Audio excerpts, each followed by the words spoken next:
Hello, everyone, and welcome back to English in Fluency. I'm Alex, your host for today's session. If this is your first time joining us, a very warm welcome. Here, we create and share English learning lessons regularly, all designed to help you reach your fluency goals much faster. In today's very special masterclass, you're going to do more than just improve your listening skills. We'll be working together to expand your vocabulary, refine the way you build sentences, and practice the kind of advanced English that moves you confidently toward the C1 level. Today's entire lesson is focused on building a vocabulary that helps you sound natural, self-assured, and truly fluent in your everyday life.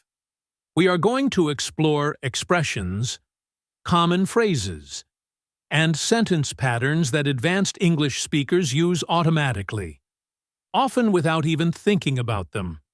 Whether you're in a casual conversation with a friend, writing a formal email for work, or trying to explain a complex idea in a discussion, having an advanced vocabulary is the key that unlocks a new level of fluency and confidence.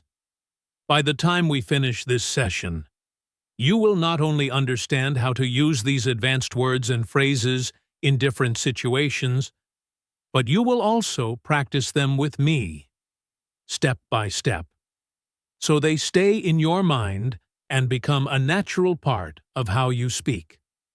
Before we dive into our main topic, please make sure you subscribe to our channel and tap the bell icon. That way, you will never miss an opportunity to improve your English with me. So, find a comfortable spot, relax, and if it helps you, feel free to grab a pen and paper to write down the words and phrases we'll practice together. Let's begin our journey to C1 fluency.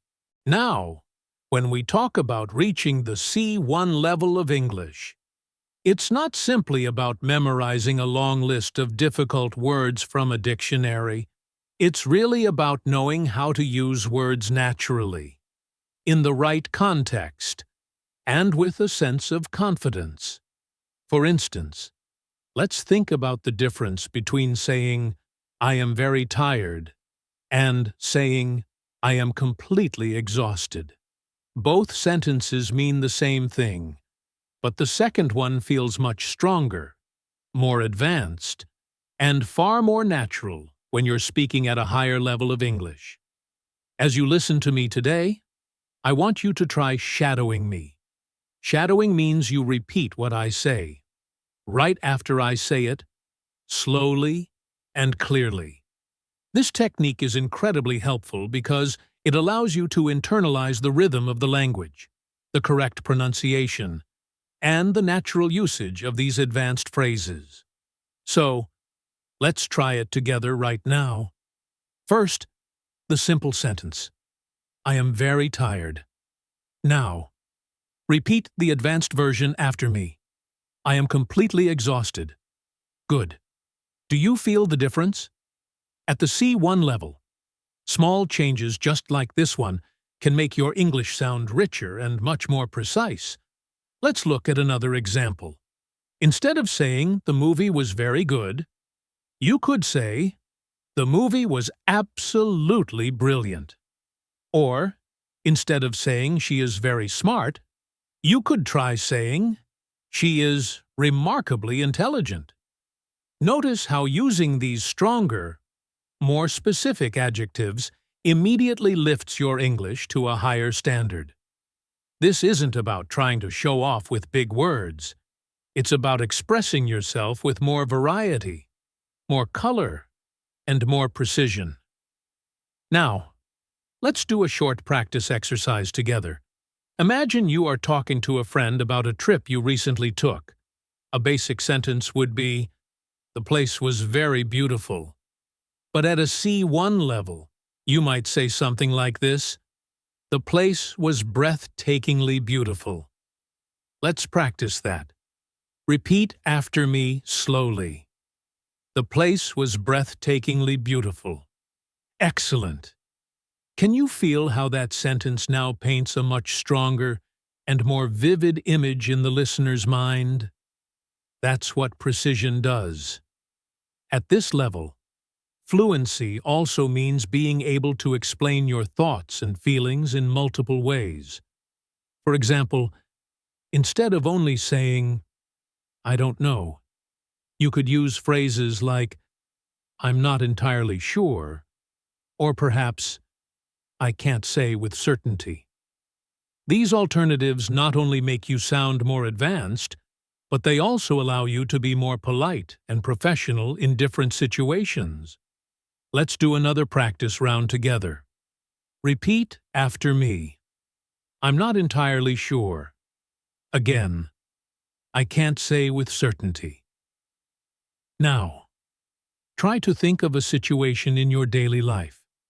Maybe someone at work or in your class asks you a very difficult question. Instead of just staying silent or saying, "I don't know," these phrases will give you the confidence to respond naturally and thoughtfully. We also need to talk about connectors, because at the C1 level, connecting your ideas smoothly is what truly demonstrates fluency. Words like moreover, nevertheless, consequently, and on the other hand, allow your sentences to flow together gracefully, much like a native speaker's. For example, you could say, "I was tired. Nevertheless, I finished the project on time." Or another example, "She studied hard. Consequently, she passed with excellent marks." Now, let's repeat those sentences together slowly. I was tired. Nevertheless, I finished the project on time. And the second one, she studied hard. Consequently, she passed with excellent marks. These are exactly the kinds of sentences that will help you in both your speaking and your writing when you are aiming for advanced fluency. As we continue our session, I want you to try and imagine real-life conversations where these words and phrases could naturally appear. Think about being in a job interview, or a university discussion group, or even just chatting with your friends about your day. Using advanced vocabulary naturally in these moments is what will build your confidence and help you move from an intermediate level to an advanced one. For practice, try speaking about your weekend using one advanced connector. For example, "I wanted to stay at home. On the other hand, my friends convinced me to go out." Repeat this sentence after me. Good. Now, try to create your own version in your mind and say it out loud. This is how you can practice advanced English every single day, by taking simple, everyday situations and raising the level of the language with richer vocabulary and smoother connectors. Remember, learning advanced English is not a race. It's not about rushing. It's about practicing slowly, repeating often, and allowing these new words and structures to become a comfortable and natural part of your own speech.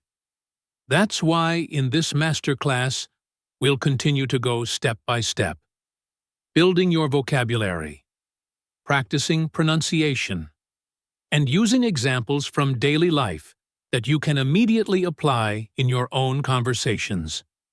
One of the things that truly separates C1 level speakers from those at lower levels is their ability to choose the right word for the right situation. It's not just about the size of your vocabulary, it's about precision. For instance, instead of just saying, "He said something," an advanced learner might choose a more specific verb. You might say, "He remarked," "he commented," or "he pointed out." Each of these choices changes the nuance, the subtle feeling of the sentence, just slightly. And this is exactly what gives your English that polished, advanced feel. Let's practice this concept together. Repeat after me slowly. He remarked that the meeting was too long. Now another one. He commented on the design of the presentation. And one more. He pointed out a mistake in the report. You see how each version feels slightly different? This is vocabulary in action. It's the art of selecting the perfect word to express the exact meaning you want to convey. Another incredibly important area at the C1 level is mastering idiomatic expressions. Native speakers use idioms so naturally in their conversations, and they make the language sound more colorful, more creative, and more alive. For example, instead of saying, "I'm very nervous," you could say, "I have butterflies in my stomach." Instead of saying, "It was easy," you could say, "It was a piece of cake." And instead of saying, "Stop wasting time and get to the point," you could say, "Stop beating around the bush." Let's practice these together. Repeat after me. I have butterflies in my stomach. It was a piece of cake. Stop beating around the bush. Excellent. These are expressions you can start bringing into your daily conversations right away. Imagine you're telling a friend about an upcoming presentation. You could say, "I have butterflies in my stomach just thinking about it." That immediately makes your English feel more advanced and much more natural. Now, let's turn our attention to advanced ways of agreeing and disagreeing. At lower levels, students often just say, "I agree," or "I don't agree." But at the C1 level, you can expand this range significantly. For example, instead of a simple "I agree," you could try, "I couldn't agree more," or "That's absolutely true," or maybe, "I see your point and I share the same opinion." And for disagreeing, instead of "I don't agree," you could say, "I'm afraid I can't share that view," or "That's not quite how I see it," or a very common one, "I beg to differ." Let's try some of these together. Repeat after me. I couldn't agree more. That's absolutely true. I beg to differ. That's not quite how I see it. Great work. Now, imagine you are in a classroom discussion or in a meeting at work, and you need to respond to someone's idea politely but firmly. These phrases give you the confidence to express yourself clearly without sounding too direct or too simple. Fluency also depends heavily on how you tell stories. At the advanced level, learners are expected to add detail, use descriptive language, and create interest when they explain events from their lives. Let's take a very simple sentence. I went to the park yesterday. At a C1 level, you might expand that to something like this. Yesterday, I spent a quiet afternoon at the park, soaking in the fresh air and observing families enjoying the sunshine. Do you notice the profound difference? The second sentence paints a picture. It gives the listener something to imagine, something to feel. Let's practice that longer sentence together. Repeat after me slowly. Yesterday, I spent a quiet afternoon at the park, soaking in the fresh air and observing families enjoying the sunshine. Excellent. Now, think of a simple daily activity that you do, like cooking dinner or going shopping. Try to expand your sentence with extra details, descriptive words, or even your emotions. That's how you grow from a B2 level to a C1 level, by making your language more vivid, more engaging, and more expressive. We should also work on transition words because advanced speakers use them constantly to guide the listener through their thoughts. For example, phrases like, to begin with, in addition, as a result, in contrast, and on the whole. These small phrases help your speech sound structured, logical, and smooth. Let's repeat some of them together. To begin with, in addition, as a result, on the whole. Very good. The next time you speak about your day or give your opinion on something, try to include one or two of these transitions to connect your ideas more naturally. Here's a short practice exercise for you. Imagine you are describing your morning routine. A basic version might sound like this. I woke up. I ate breakfast. I went to work. But an advanced version could be, to begin with, I woke up early to prepare for the day. In addition, I had a healthy breakfast, which gave me plenty of energy. As a result, I felt productive and ready to face the tasks at work. Repeat this after me slowly, and notice how the transitions guide the story along smoothly. At C1, your vocabulary should also help you express emotions and opinions with subtlety. Instead of just saying, I like it, you might say, I find it fascinating, or I really appreciate it, or I'm genuinely impressed. Instead of, I don't like it, you could say, it doesn't really appeal to me, or I'm not particularly fond of it. These softer, more nuanced expressions are a clear mark of advanced communication. Let's practice them together. Repeat after me. I find it fascinating. I really appreciate it. It doesn't really appeal to me. I'm not particularly fond of it. Excellent. These phrases will help you sound more natural, more polite, and more advanced in your daily conversations. Remember, practice is everything. To really internalize this new vocabulary, you need to actively use it. So, here's a small challenge for you today. When you talk to someone, try to replace one simple word or phrase with a more advanced alternative from our lesson. Maybe instead of saying, very good, you say, outstanding. Instead of saying, I don't know, you say, I can't say with certainty. Each time you do this, you are building your C1 English, brick by brick. Another important aspect of advanced English is how you manage emphasis in your sentences. At the C1 level, you don't always need to rely on words like very or really to strengthen your ideas. Instead, you can use more precise and powerful words that already contain that emphasis. For example, instead of saying very hungry, you could say starving. Instead of really cold, you might say freezing. And instead of very big, you could say enormous or gigantic. Let's practice these together. Repeat after me. I'm starving. It's freezing outside. The house was enormous. Perfect. Now, think of a simple sentence you often use, like, I'm very happy.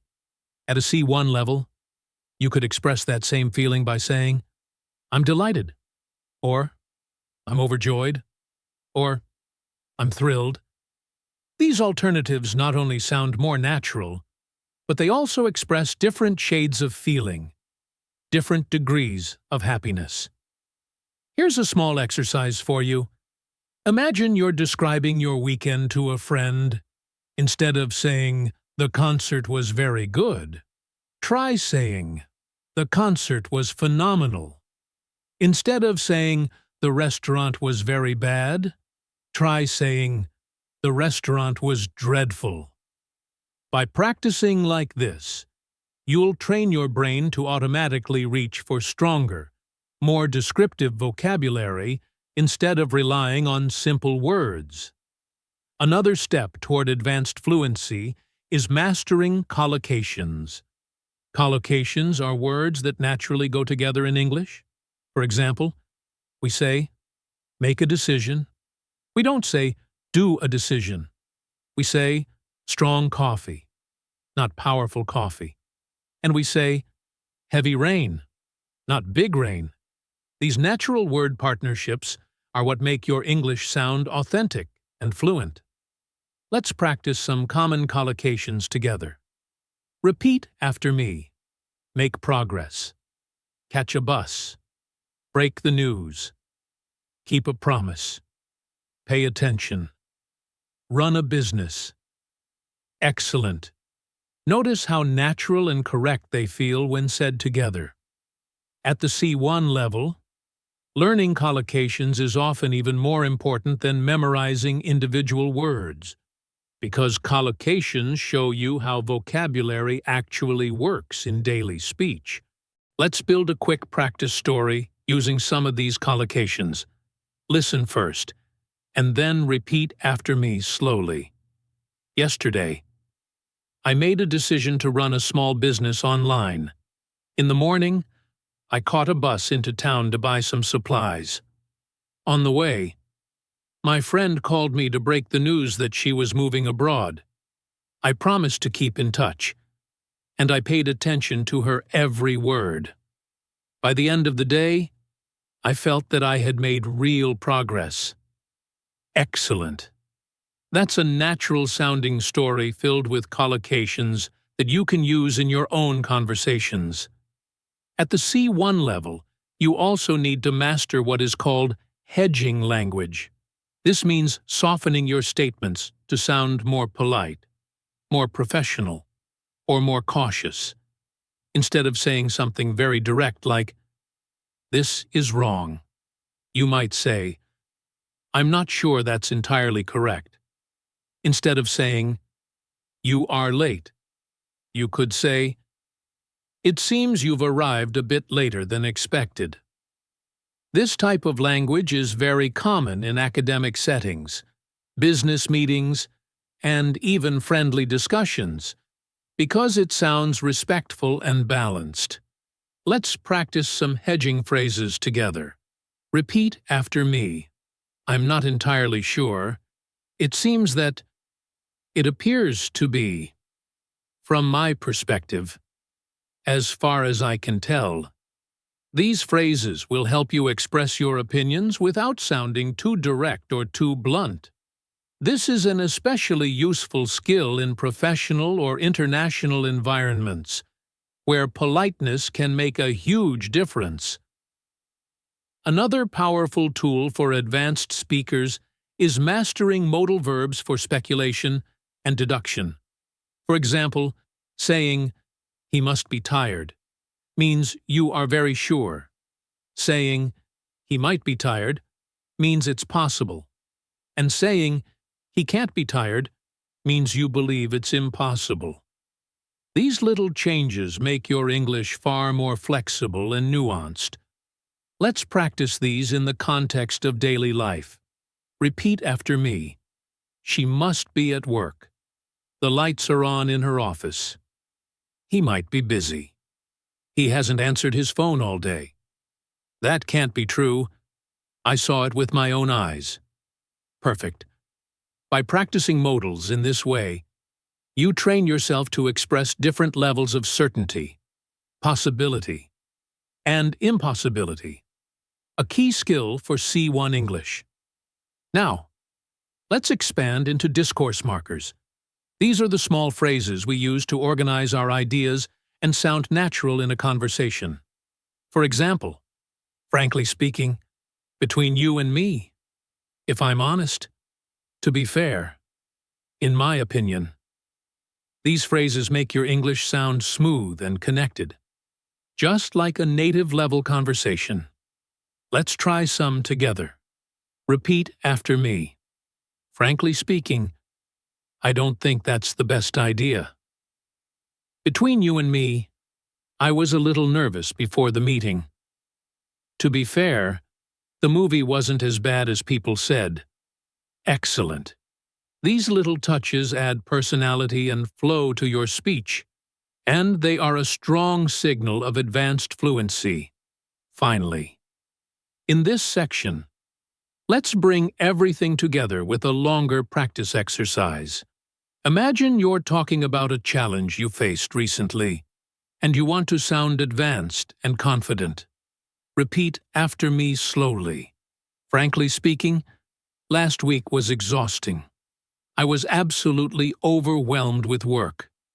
Nevertheless, I managed to make progress and complete my tasks on time.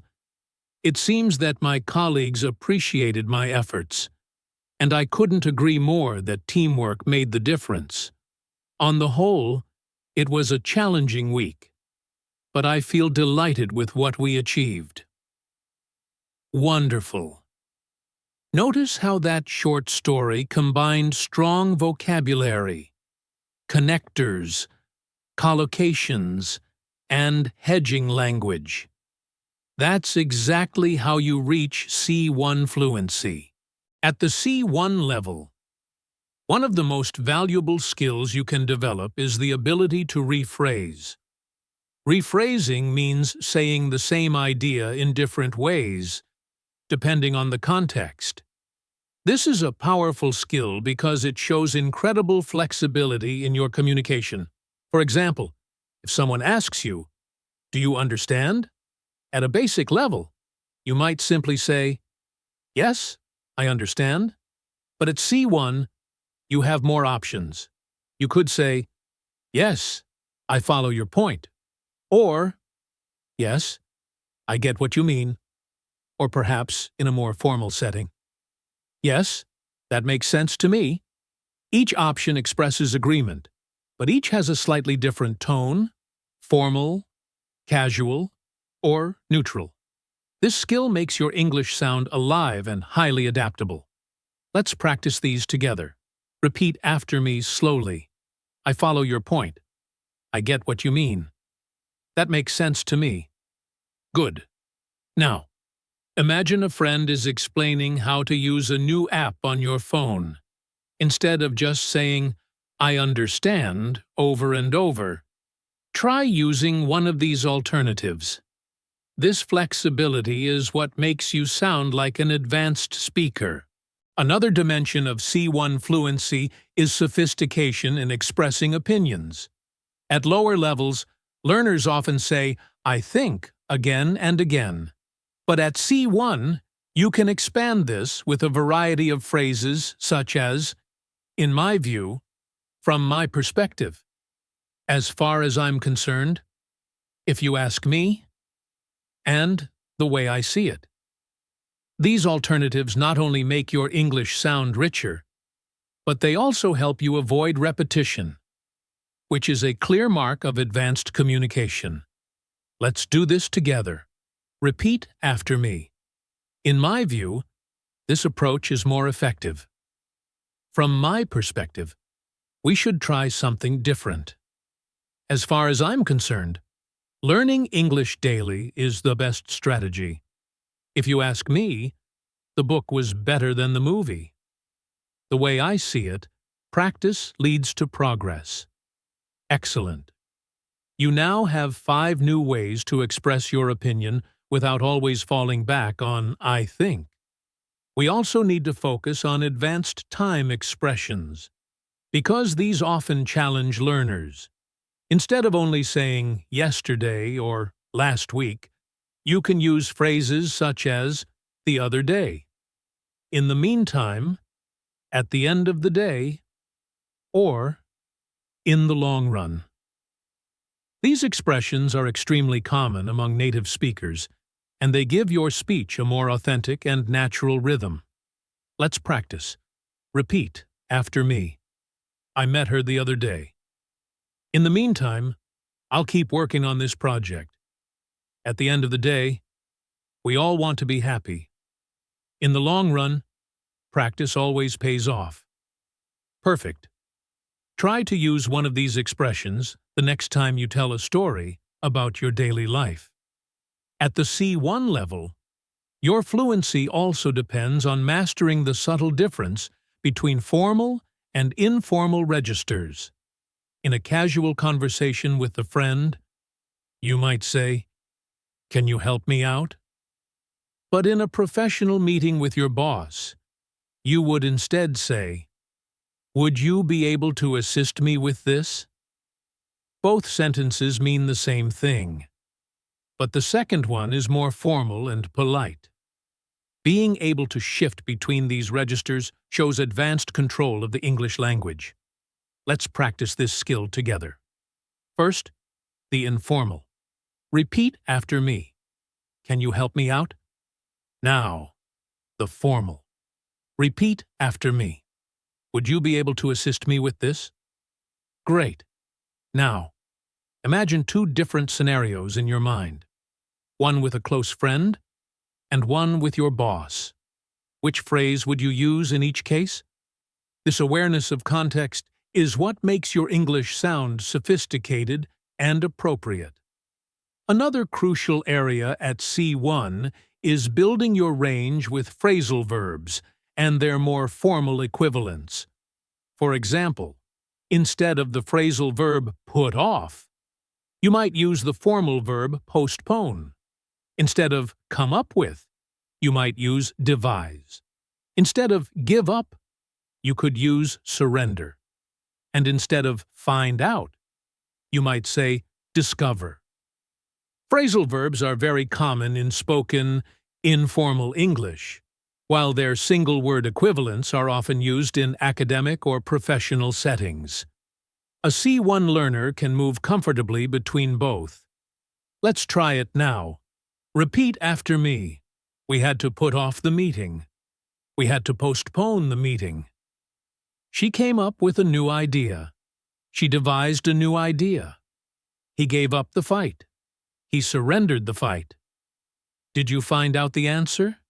Did you discover the answer? Wonderful. Notice how each version feels slightly different depending on the context, but both are correct. That's the flexibility you want to achieve. At this stage, it's also important to practice storytelling with advanced connectors. Imagine you're describing a trip. At a basic level, you might say, "I went to Paris. I saw the Eiffel Tower. I took photos. I ate food. It's very choppy." At C1, you would connect these ideas. "Last summer, I had the opportunity to visit Paris, and needless to say, it was unforgettable. Not only did I see the Eiffel Tower, but I also explored hidden streets and charming cafes. Moreover, I captured dozens of photographs to keep as memories. And to top it all off, the food was absolutely exquisite." Do you hear the difference? The second version flows. It engages the listener, and it paints a beautiful picture. Let's practice that story together slowly. Repeat after me. Last summer, I had the opportunity to visit Paris, and needless to say, it was unforgettable. Not only did I see the Eiffel Tower, but I also explored hidden streets and charming cafes. Moreover, I captured dozens of photographs to keep as memories. And to top it all off, the food was absolutely exquisite. Excellent. That's storytelling at an advanced level. Now let's shift to another key element of C1, expressing cause and effect. Instead of always using because, you can use phrases like due to, owing to, as a result of, or thanks to. Instead of only saying so, you can say therefore, thus, consequently, or hence. These connectors not only enrich your vocabulary, but they also make your sentences sound more academic, professional, and polished. Let's practice together. Repeat after me. Due to the heavy rain, the match was cancelled.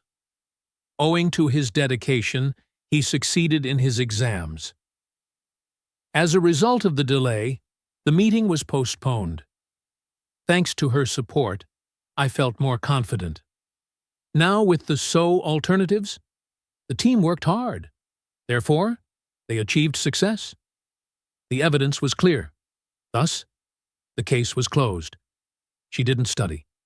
Consequently, she failed. He was the eldest. Hence, he took responsibility. Very good. These connectors will be especially useful in academic essays, debates, and any kind of formal writing. Finally, let's put everything we've practiced in this section into a longer, advanced practice paragraph that you can shadow. Repeat after me slowly. In the long run, learning English every day will bring you closer to fluency. Owing to consistent practice, your confidence will steadily grow. Moreover, as a result of applying advanced vocabulary, you will begin to sound more natural and precise. At the end of the day, language is about connection. And needless to say, the more variety you have in your language, the more deeply you can connect with people. Therefore, never stop challenging yourself, because every new word you learn builds another step toward mastery. Excellent. That's advanced fluency in action. At the advanced level, you also need to practice how to emphasize contrast in your speech. Native speakers do this naturally all the time, and it makes conversations sound dynamic and engaging. Instead of simply saying, but, you can use words like, however, nevertheless, nonetheless, even so. Or, having said that, each of these alternatives gives your English more depth and sophistication. Let's practice together. Repeat after me. I was tired. However, I kept working until midnight. It was raining. Nevertheless, we went for a walk. She was nervous. Nonetheless, she delivered a great presentation. The plan was risky. Even so, they decided to try it. I usually prefer tea. Having said that, I don't mind a cup of coffee sometimes. Excellent. These words are not only for formal writing, but are also used frequently in speaking. Using them shows that you can handle subtlety and complexity in your communication. Another area where C1 learners stand out is in expressing probability and possibility with nuance. Instead of always saying, maybe, you could say, it's likely, it's probable, there's a good chance, it's doubtful, or it's highly unlikely. These expressions let you show different degrees of certainty, which is incredibly important for academic, professional, and even everyday conversations. Let's practice. Repeat after me. It's likely that he'll arrive late. There's a good chance she'll win the competition. It's doubtful that they'll finish on time. It's highly unlikely that the store will be open now. Very good. Now, imagine you're predicting tomorrow's weather. Instead of saying, maybe it will rain, you could say, it's likely to rain tomorrow. This small change immediately makes your English sound more advanced and more thoughtful. Now, let's explore advanced ways of showing cause and purpose. Instead of always using so that, you can try phrases like in order to, with the aim of, for the purpose of, or so as to. These structures will make your sentences longer, richer, and more natural at the C1 level. Repeat after me slowly. I studied hard in order to pass the exam. She joined the club with the aim of meeting new people. They organized the event for the purpose of raising funds. He spoke slowly so as to be understood clearly. Excellent. These alternatives give you more options to express your intention or your reason in your daily speech and writing. Another powerful step toward advanced fluency is mastering synonyms that have slight differences in tone or meaning. take the word important. Instead of always saying important, you can use words like crucial, essential, vital, significant, or fundamental. Each of these words adds precision to your speech. For example, it is crucial to arrive on time. Exercise is essential for good health. Water is vital for survival. Education plays a significant role in society. Honesty is a fundamental value. Let's practice them together. Repeat after me. It is crucial to arrive on time. Exercise is essential for good health. Water is vital for survival. Education plays a significant role in society. Honesty is a fundamental value. Excellent. With these synonyms, you now have 5 new ways to avoid repetition and sound much more advanced. At C1, your ability to describe subtle feelings and emotions also becomes very important. Instead of saying, "I'm happy," you can say, "I'm content," "I'm pleased," "I'm cheerful," "I'm delighted," or "I'm thrilled." Instead of "I'm sad," you might say, "I'm upset," "I'm downhearted," "I'm sorrowful," or "I'm devastated." These words give your speech emotional color and depth, which is exactly what advanced English requires. Let's shadow these together. Repeat after me. I'm content with my progress. I'm cheerful today. I'm delighted to see you again. I'm thrilled about the news. I'm upset about the result. I'm devastated after hearing what happened. Great. Now, think about your own life and choose one advanced emotional word to describe how you feel today. This kind of personalization helps new vocabulary stay in your memory. Let's also spend some time on advanced storytelling with comparisons and contrasts. At a basic level, you might just say, "My town is big." At C1, you could say, "Compared to nearby towns, my city is significantly larger and more vibrant, although it can sometimes feel overcrowded." Notice how the second sentence doesn't just describe, it also compares, contrasts, and adds important detail. Let's repeat this after me slowly. Compared to nearby towns, my city is significantly larger and more vibrant, although it can sometimes feel overcrowded. Excellent. Now, take a simple sentence from your own life and try to expand it with a comparison or a contrast. That's how you build advanced fluency, step by step. Another area to develop is your ability to express degrees of opinion. Basic learners often say, "I agree," or "I don't agree." At C1, you can be more specific. You can say, "I agree to a certain extent," or "I agree up to a point," or "I generally agree." For disagreement, you can say, "I strongly disagree," or "I absolutely support that idea," if you feel very strongly in agreement. These small changes show that you can handle complexity in discussions. Rather than just giving simple yes or no answers, let's practice together. Repeat after me. I agree to a certain extent. I generally agree. I strongly disagree. I absolutely support that idea. Excellent. Imagine you are in a classroom or a meeting. Using these expressions will make your English sound more advanced and much more confident. Finally, let's finish this section with a longer practice paragraph that you can shadow. Repeat after me slowly. In my view, developing advanced vocabulary is crucial for reaching C1 fluency.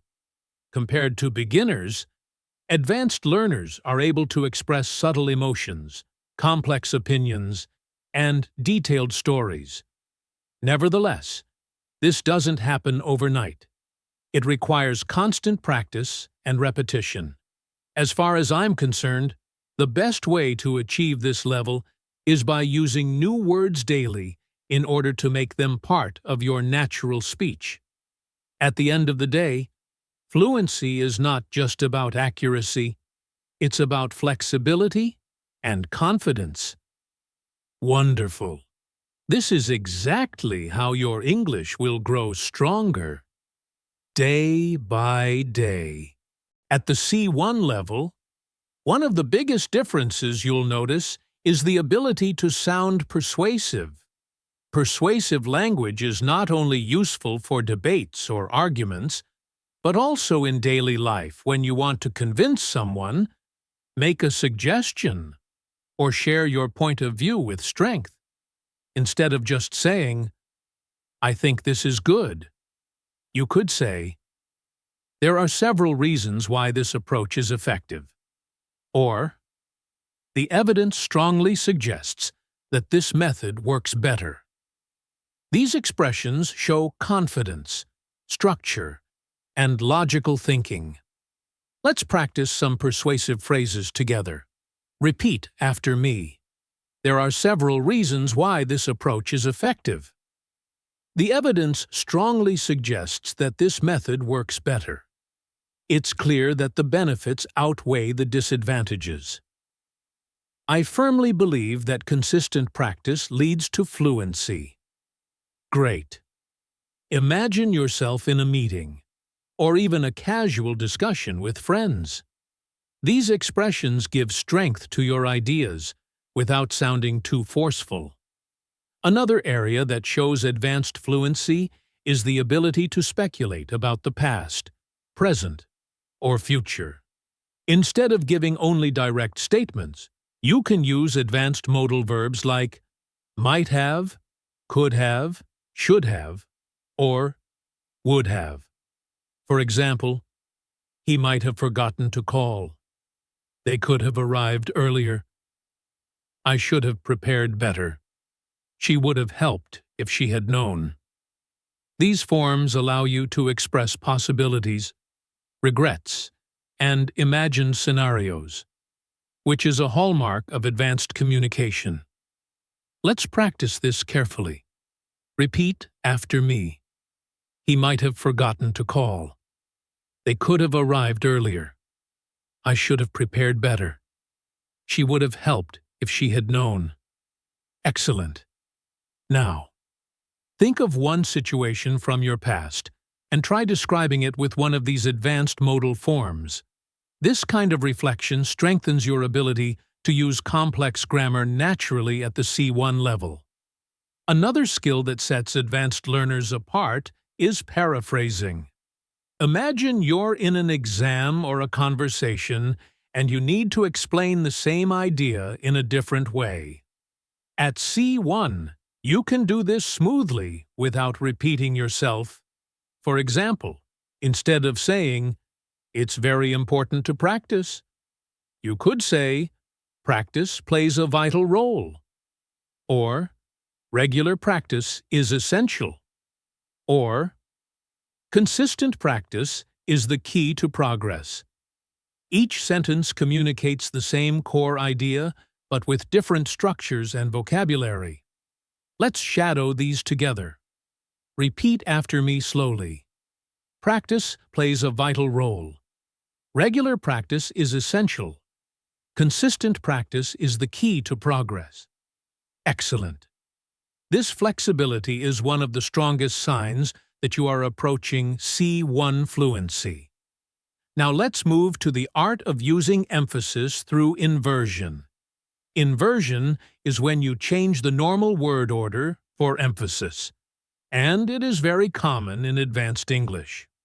For example, never have I seen such a beautiful sunset. Rarely do we get the chance to experience something like that. Only after studying every day did I feel more confident.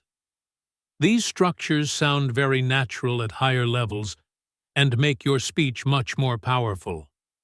Let's try it together. Repeat after me. Never have I seen such a beautiful sunset. Rarely do we get the chance to experience something like that. Only after studying every day did I feel more confident. Excellent. These advanced structures not only make your English sound more dramatic, they also give you a style that feels polished and native-like. At the C1 level, your ability to use conditionals with nuance also becomes very important. Instead of only using simple conditionals like, if it rains, I'll stay home, you'll also want to practice mixed and advanced conditionals. For example, if I had studied harder, I would be more confident now. Or, if she had left earlier, she might have caught the train. These sentences combine the past with the present or future to describe imagined outcomes. Let's practice slowly. Repeat after me. If I had studied harder, I would be more confident now. If she had left earlier, she might have caught the train. Great. Now, create your own example in your mind. Maybe about missing an opportunity or preparing for something differently. And say it out loud. The more you practice, the more natural these advanced conditionals will become. Another advanced tool is mastering emphasis through what we call cleft sentences. Instead of saying, I liked the movie, you could say, what I really liked was the movie. Instead of, she helped me the most, you could say, it was she who helped me the most. These structures add focus and make your statements stronger and more dramatic. Let's shadow them together. Repeat after me. What I really liked was the movie. It was she who helped me the most. What I need right now is a break. It was the teacher who encouraged me to continue. Excellent.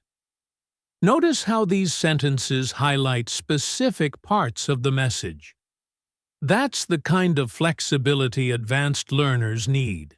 Finally, let's bring this section to a close with a full practice story combining persuasion, speculation, inversion, and emphasis.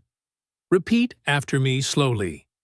Never have I felt such excitement as when I finally reached my English goals. What I realized was that consistent practice every day truly makes a difference. If I had given up earlier, I would not be speaking fluently now. There are several reasons why practice works so well. It builds confidence, it improves accuracy, and it creates habits. Only after months of daily training did I understand how powerful these small steps were. At the end of the day, fluency is not about talent. It's about persistence. Excellent. This is the kind of storytelling that clearly shows C1 level mastery. At the C1 level, one of the strongest features of your English is your ability to add nuance when you agree or disagree with someone. Instead of always saying, I agree, or I disagree, you can show different levels of agreement. For example, I agree with you to a large extent. Or, I agree with you in principle. But, or maybe, I can see where you're coming from. However, I see it differently. These phrases allow you to participate in discussions with more depth and flexibility, especially in academic or professional settings. Let's practice together. Repeat after me slowly. I agree with you to a large extent. I agree with you in principle, but I can see where you're coming from. However, I see it differently. Very good. Notice how these phrases make you sound thoughtful and respectful, rather than simply giving a yes or no answer. Another area where C1 learners shine is in handling abstract topics. You don't only talk about what you did yesterday. You can also discuss big ideas like success, happiness, freedom, technology, or education in complex ways. For example, instead of saying, Success is important. You could say, success is often measured in terms of money and status, but in my opinion, true success lies in personal growth and happiness. That longer version shows your ability to explain, expand, and support your ideas with detail. Exactly what advanced communication requires. Let's shadow this together. Repeat after me. Success is often measured in terms of money and status, but in my opinion, true success lies in personal growth and happiness. Excellent. Now, think about a big topic like education or technology and try to expand your ideas with 2 or 3 sentences instead of just one. This practice is what takes your English from B2 to C1. Another feature of advanced English is your ability to describe situations with precision, using adverbs and adjectives that carry subtle meaning. For example, instead of saying, "he spoke loudly," you could say, "he spoke assertively." Instead of, "she answered quickly," you could say, "she answered promptly." And instead of, "they worked hard," you could say, "they worked diligently." Each of these words adds character and paints a much clearer picture for the listener. Let's practice. Repeat after me. He spoke assertively. She answered promptly. They worked diligently. Very good. Notice how these words feel more exact than their simpler alternatives. When you master these kinds of vocabulary choices, you start to sound like someone who has a true command of the language. At the C1 level, you also want to master subtle expressions of contrast and balance. For instance, you could say, on the one hand, learning vocabulary is time-consuming. On the other hand, it's essential for fluency. Or, while technology connects us, it can also isolate us. These balanced structures are useful when you want to show more than one side of an issue, which is a very advanced communication skill. Let's practice together. Repeat after me. On the one hand, learning vocabulary is time-consuming. On the other hand, it's essential for fluency. While technology connects us, it can also isolate us. Excellent! The next time you talk about a topic, try to include both sides in your response. It will immediately make you sound more advanced and more reflective. Another key skill is your ability to use softening language politely. Instead of saying, "You are wrong," you might say, "I'm not entirely convinced by that argument." Instead of, "You need to do this," you could say, "You might want to consider doing this." These small adjustments make your communication smoother and more respectful, which is an important sign of advanced fluency. Let's repeat after me. I'm not entirely convinced by that argument. You might want to consider doing this. It seems to me that there could be another way. Perfect. Try using one of these phrases the next time you give advice or respond to someone you disagree with. Now, let's practice more advanced storytelling. Imagine you're telling a story about a challenge you faced. At a basic level, you might say, "I had a problem at work. I solved it." At C1, you could expand it like this. Not long ago, I faced a significant challenge at work when our project was delayed. At first, I was frustrated. However, I reminded myself that setbacks are a part of the learning process. Consequently, I reorganized my schedule, delegated tasks more effectively, and in the end, the project was completed successfully. The experience taught me resilience and time management, skills I now value greatly. Let's shadow this story slowly. Repeat after me. Not long ago, I faced a significant challenge at work when our project was delayed. At first, I was frustrated. However, I reminded myself that setbacks are part of the learning process. Consequently, I reorganized my schedule, delegated tasks more effectively, and in the end, the project was completed successfully. The experience taught me resilience and time management, skills I now value greatly. Excellent. This kind of detailed story is what you need to practice regularly to speak like a C1 level learner. Finally, let's end this section with a powerful practice paragraph that includes advanced connectors, emotions, and nuanced opinions. Repeat after me slowly. In today's world, it is undeniable that learning English is a crucial skill. While it can sometimes feel overwhelming, the long-term benefits are enormous. On the one hand, it requires daily effort.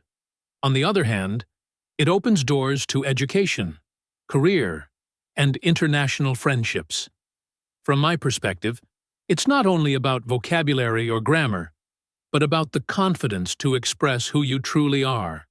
At the end of the day, fluency is not about perfection. It's about communication, connection, and growth. Excellent. That's exactly how advanced fluency feels. Rich, expressive, and human. And our work isn't done yet. Now that we have built this very strong foundation, we are going to dive even deeper. We'll explore some very specific areas of English that will truly solidify your C1 level skills. Let's begin with a topic that is everywhere in natural, spoken English: advanced phrasal verbs. You already know some basic phrasal verbs, but at this level, we need to master the ones that are common in specific contexts, like at work, in social situations, or when traveling. Using these correctly will make you sound incredibly natural. Let's start with phrasal verbs for the workplace. Imagine you're in a team meeting. Repeat these after me. We need to knuckle down and finish this report by Friday. To knuckle down means to start working very hard and seriously. Another one. Could you follow up on the email you sent to the client? To follow up on something means to take further action or get more information about it. It's a very common phrase in business. Let's try another. I'd like to weigh in on that topic if I may. To weigh in on something means to give your opinion or join a discussion. And a very important one about well-being.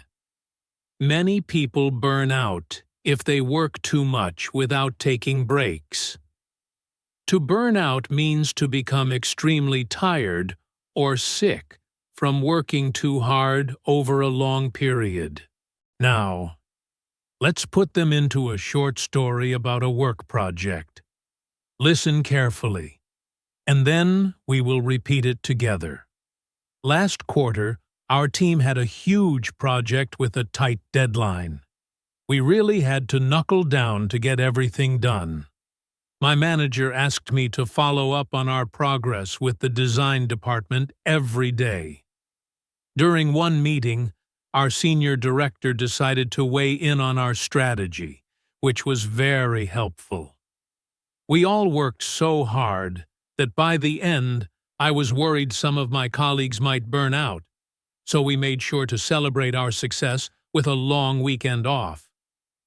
Now, let's shadow that story together, sentence by sentence. Repeat after me. Last quarter, our team had a huge project with a tight deadline.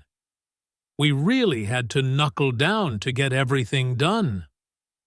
My manager asked me to follow up on our progress with the design department every day. During one meeting, our senior director decided to weigh in on our strategy, which was very helpful.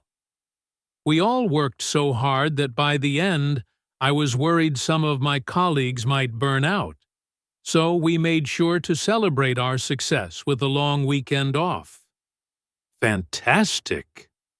You see how these phrasal verbs make the story sound authentic and professional. Next, let's look at phrasal verbs for social situations. These are perfect for conversations with friends. Repeat after me. It was so nice to catch up with you. To catch up with someone means to talk to them after not seeing them for a while and learn about their recent news. Here's another.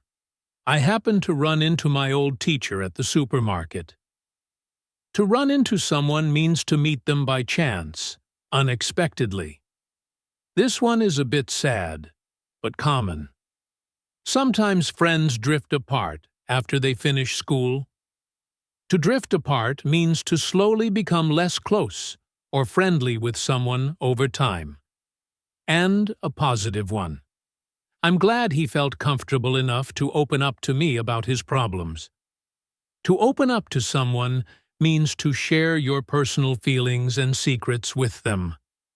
Let's create a story with these social phrasal verbs. Listen first. The other day, I decided to call my old friend, Maria. We hadn't talked in months, and I really wanted to catch up with her. It's easy to drift apart when you live in different cities. While we were on the phone, she told me she happened to run into our mutual friend, Sam, last week. She said he seemed a little sad at first, but eventually he started to open up to her about some challenges he was facing. I was glad they had that conversation. Now, let's practice that together. Repeat after me slowly. The other day, I decided to call my old friend, Maria. We hadn't talked in months, and I really wanted to catch up with her. It's easy to drift apart when you live in different cities. While we were on the phone, she told me she happened to run into our mutual friend, Sam, last week. She said he seemed a little sad at first, but eventually he started to open up to her about some challenges he was facing. I was glad they had that conversation. Excellent work. Now, let's move on to our next advanced topic. This is about being persuasive. At C1, you don't just state your opinion. You build an argument. You guide your listener logically and emotionally to your point of view. This is a crucial skill in academic debates, professional negotiations, and even just convincing your friends about which movie to watch. One of the most effective techniques is structuring your argument clearly. You can use phrases to guide your listener. For example, you can start with, "Let's first establish the facts." This shows you are logical. Another powerful phrase is, "It's also worth noting that." This allows you to add another layer to your argument. And to introduce a very strong point, you can say, "The fundamental issue here is." Let's practice just saying those phrases. Repeat after me. Let's first establish the facts. It's also worth noting that. The fundamental issue here is. Very good. Another persuasive tool is using rhetorical questions. These are questions you ask not to get an answer, but to make the listener think and agree with you. For instance, instead of saying, "It's a bad idea," you could ask, "Can we really afford to ignore the consequences?" Or, "Wouldn't it be better for everyone if we considered another option?" These questions engage the listener's mind and lead them toward your conclusion. Let's practice these. Repeat after me. Can we really afford to ignore the consequences? Wouldn't it be better for everyone if we considered another option? Great. Finally, a very advanced persuasive technique is conceding a point. This means you agree with a small part of the opposing argument, which makes you sound reasonable and fair. When you do this, your main argument actually becomes stronger. You could say something like, "Granted, your point about the budget is valid. However, the long-term benefits cannot be overlooked." Or, "I take your point that it will be challenging. Nevertheless, the potential for growth makes it a risk worth taking." This shows you have thought about both sides. Let's practice these concession phrases. Repeat after me. Granted, your point about the budget is valid. However, the long-term benefits cannot be overlooked. I take your point that it will be challenging. Nevertheless, the potential for growth makes it a risk worth taking. Excellent. Now, let's combine all of this into a short, persuasive speech. Imagine you are trying to convince your company to adopt a 4-day work week. Listen to how the argument is built, and then shadow me. Good morning, everyone. I want to talk about an idea that I firmly believe could revolutionize our workplace: the 4-day work week. Now, I take your point that this sounds like a radical change, and many of you might be concerned about productivity. Granted, maintaining the same output in less time is a challenge. However, the evidence strongly suggests that companies that have made this shift see an increase in employee focus and a decrease in burnout. Let's first establish the facts. Studies have shown that a compressed work week leads to better work-life balance, which in turn boosts morale and creativity. It's also worth noting that our operational costs, like electricity and utilities, would decrease. The fundamental issue here is not about working less, it's about working smarter. Wouldn't it be better for everyone if we had a team that was more rested, more motivated, and more productive during the hours they are here?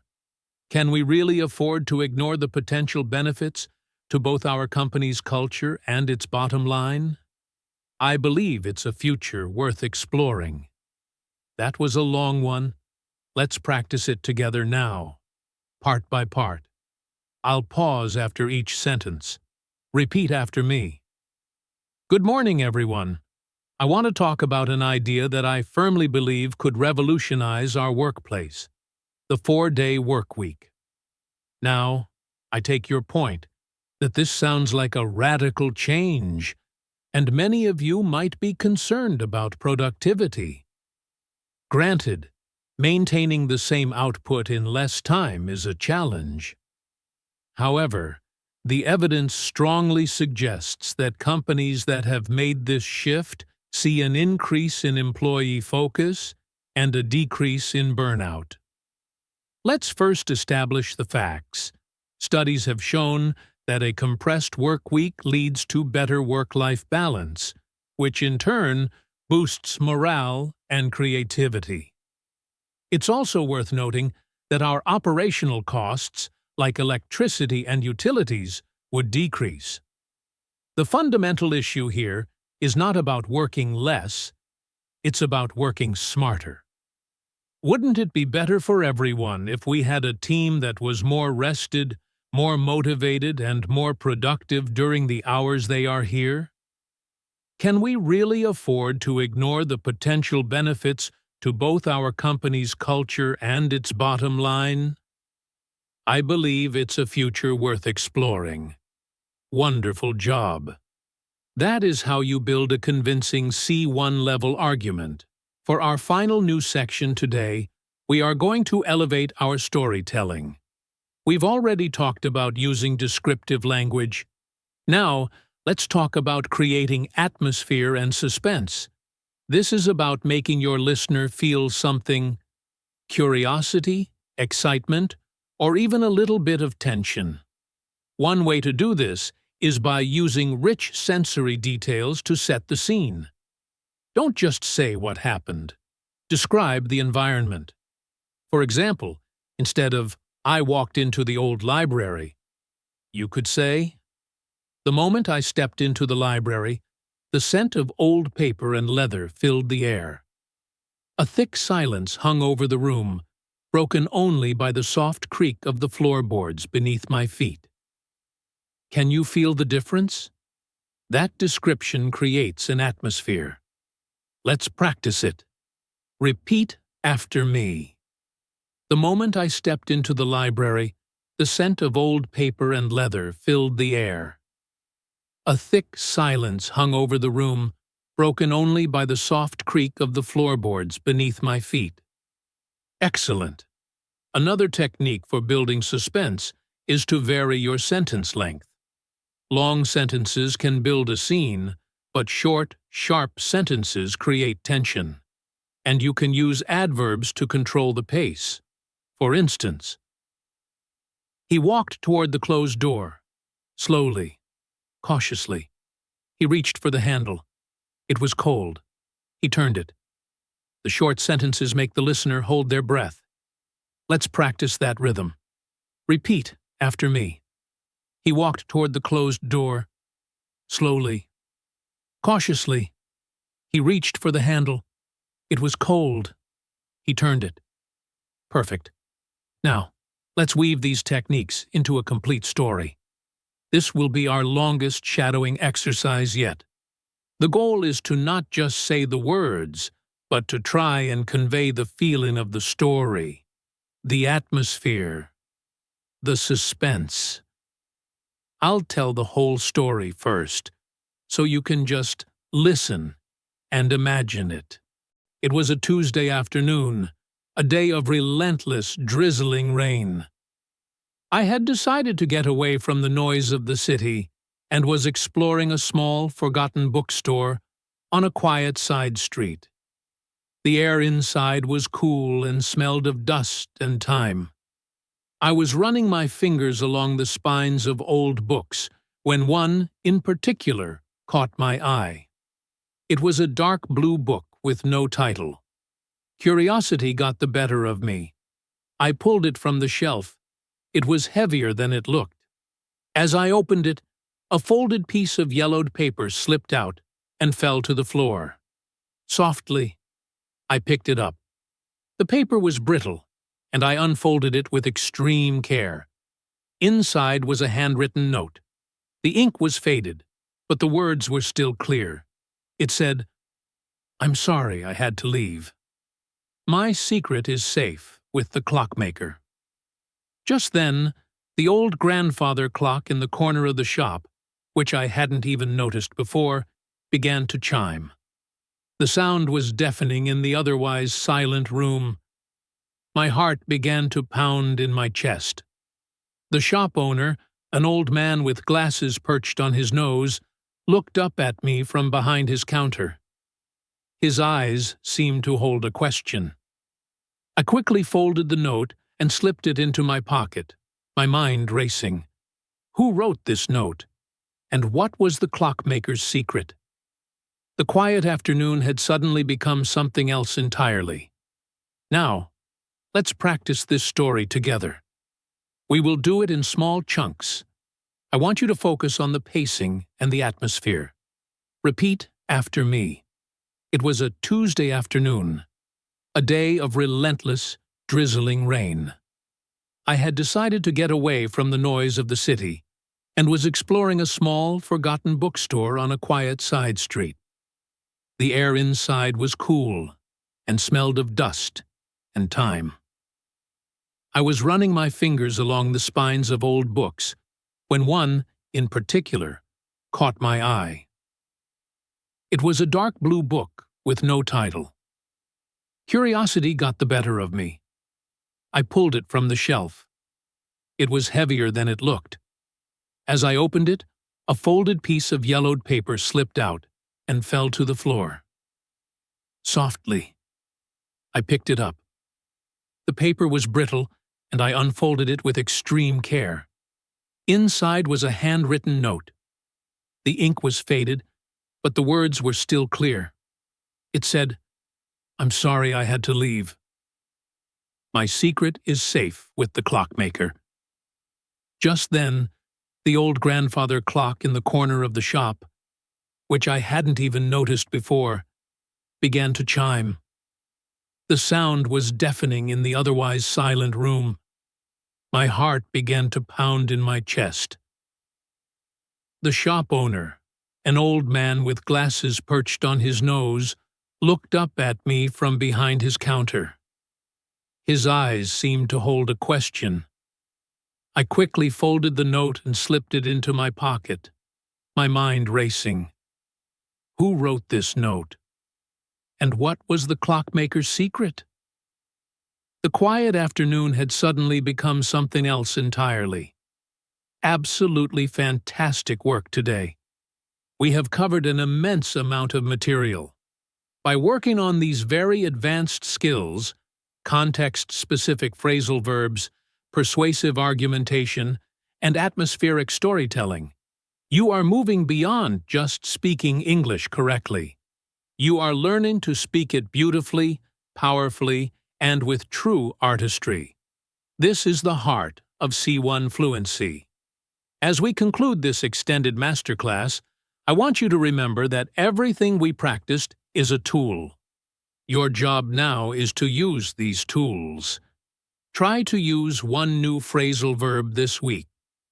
Try to structure one opinion you share like a persuasive argument. Try to add a little atmosphere the next time you tell a friend about something that happened to you. Each small attempt builds your skill and your confidence. Thank you once again for your incredible focus and hard work throughout this entire session. If you found this extended masterclass helpful, please show your support by subscribing to the channel and hitting that notification bell. It truly helps us create more lessons like this for you. Your journey to fluency is a marathon, not a sprint, and every single step you take matters. Keep practicing, keep challenging yourself, and remember that you are capable of achieving your goals.